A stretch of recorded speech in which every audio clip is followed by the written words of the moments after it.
So, ako na yung klarohon. Ay, basit paparihan na sa gandang ina 2024. Okay. So, ang atong basihan, nakaroon siya na ito sa inyo. Ang atong basihan para magpili Miss Teen Pasita 2024 na based siya sa question and answer portion. So, back to zero. So, wala na tilabot ang mga exposures nila ganiha kay naman sa mga sash and mga cash nga na dawa. This time, inana ang labanan to compete to get the crown, no, ladies and gentlemen, and to our top 5. So, are you ready to get the crown? Okay. So, ako, sa among committee, sa among nasabutan, yes, si rank 1 ang mag-start. Okay? Si rank 1 o iunan na mo pagutanon. And klaro naman kayo, atong rank 1 is candidate number. Okay, right tayo itong mga audience. Okay, please step forward. Candidate number 5. Okay, siya ginatong nag-rank 1. Mga awards na nagkawat. Okay, so natin yung mga question diri. So, pili lang ka o isa.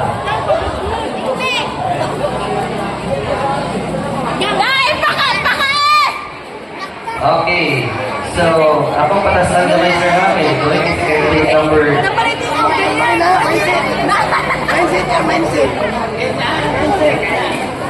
Candidate number 5. How is your feeling tonight? I'm very happy to see all that awards. Okay, so you deserve it. Congratulations once again, candidate number 5. And your question is... And I would like to remind our audience na one nag-deliver pa sa ilang answer ito ang candidate, dili sa tambang ha? O niya na mo siya inikuman na nila o answer. Para maklaro dyan na ito ang ilang answer. Okay, and I will repeat your question twice. And here's your question. Being on stage and in front of this intelligent crowd really requires guts and confidence. As ate, what will you say or what advice can you give to a young child who has low self-esteem? Again, being on stage in front of this intelligent crowd really requires guts and confidence. As an ate, what will you say or what advice can you give to a young child who has low self-esteem? Thank you for your wonderful question. Good evening, ladies and gentlemen. Indeed, being on the stage can be intimidating, but it's an opportunity to shine and share your talents. As an ate, the advice that I can give to a young child is start recognizing and appreciate the qualities and talents that they possess. And surround yourself with supportive friends and family who uplift and encourage you. Remember, self-esteem comes with self-acceptance and self-care. So prioritize the activities that bring you joy and fulfillment. And I thank you.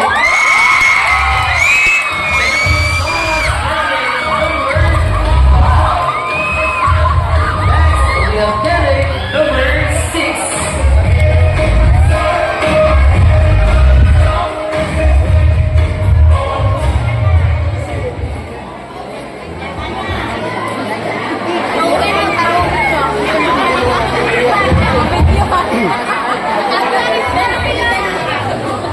So, candidate number 6.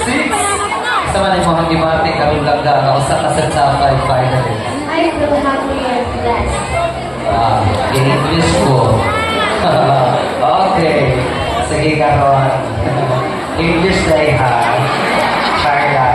Kawa sa tulpa pa. Okay. And your question is... Okay, listen carefully. I will take the question twice. With the alarming increase of the death among the youth brought by depression, how would you protect yourself from depression? Again, with the alarming increase of confidence. Death among you, brought by depression. How will you protect yourself from depression? Thank you.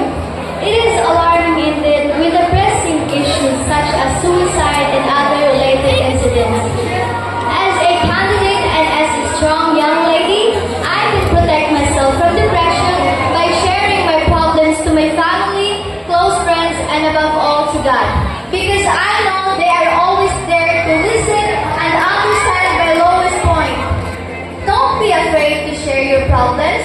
Do not own it.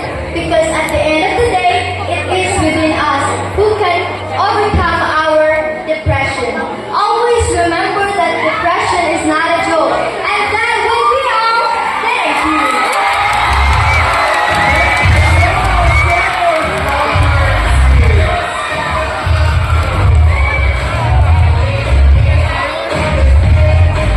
Okay, next we have candidate number 4.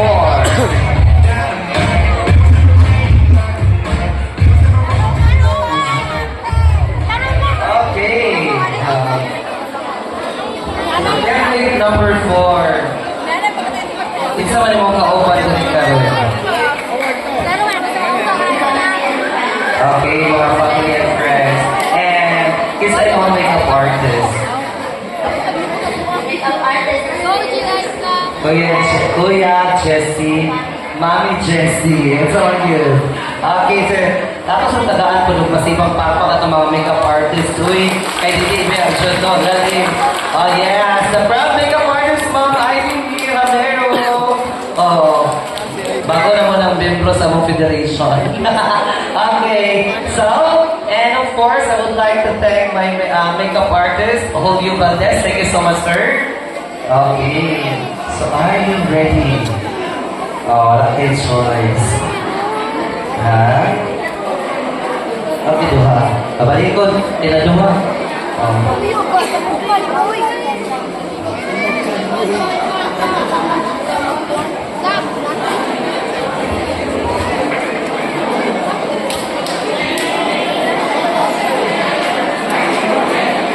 Okay, I will repeat your question twice. Pabinaw tanong.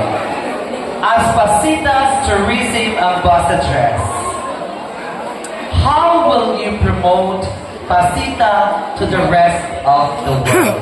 Again, as Pasita's tourism ambassadress, how will you promote Pasita to the rest of the world? Thank you for that wonderful question. Just like my advocacy, I want to rest Pasita by using the ampinan, kalambuon, aron ang Pasita na ay kaugmaon. And I want to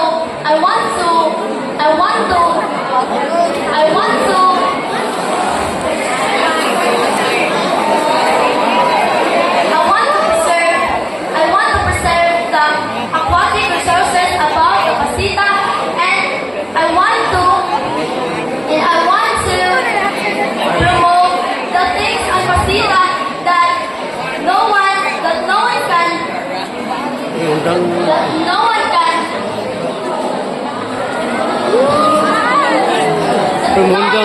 know the importance of the aquatic resources in Barangay Pasita.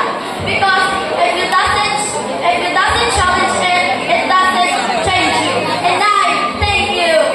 Thank you so much.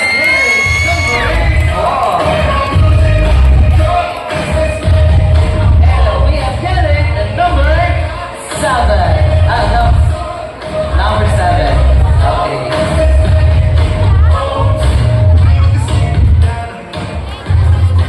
Okay, mayong gabi, candidate number 7.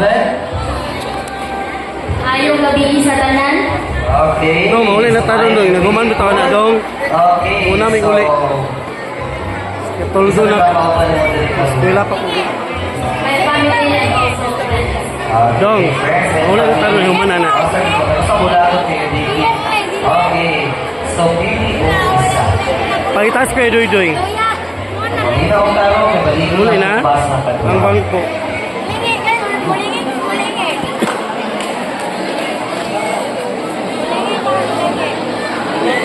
Okay, your question is, what is your opinion on the role of beauty pageant in modern society?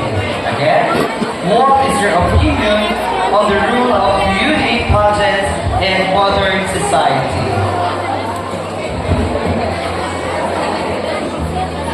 Good evening, ladies and gentlemen. Beauty pageants have changed dramatically and now often focus on advocacy, personal skills, and contribution to community and society.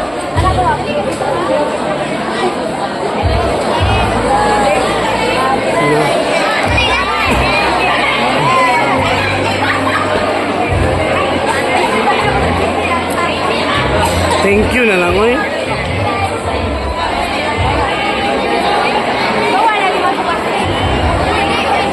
Beauty pageants have changed dramatically.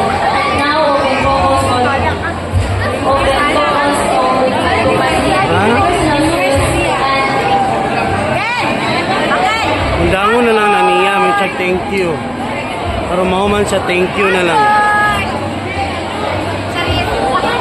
Thank you na lang, oy. Okay.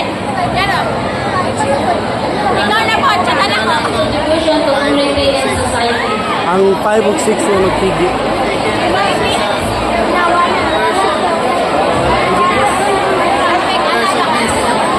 Thank you na, oy. Thank you na lang. Uy, muhawa na lang siya, ma. Masamot na siya katuan diha. Thank you na lang. Ano? Okay, thank you so much, candidate number 7.